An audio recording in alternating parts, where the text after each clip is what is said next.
आप सबको मुबारकबाद पेश करता हूँ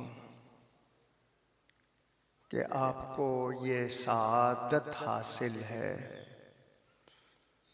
कि आप बार बार इस हस्ती की ज़ियारत करते हैं। अल्लाह ताला इन्हें तादेर सलामत रखे, सेहत और तवानाई के साथ, ताकि मखलूक खुदा इनसे नफ़ा कसीर हासिल करे। हज़रत को देखें तो लगता है कि इनके बुज़ुर्गों को दीन की ज़िया मिली, नाम ज़ियाउद्दीन हो गया। उन्होंने दीन की राह में अपने आप को लगाया तो अल्लाह ने उनको शहज़ादे अता किए।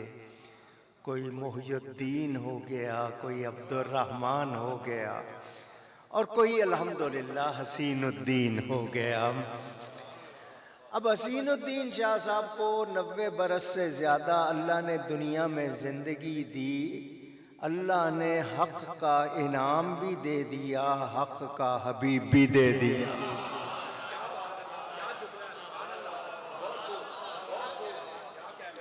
अल्लाह ताला, वो जो मियाँ साहब ने कहा ना कि कदी इस बाग दे विच ख़ेज़ां ना आवे, सदा रहे बहार इस बागी कदी ख़ेज़ां ना।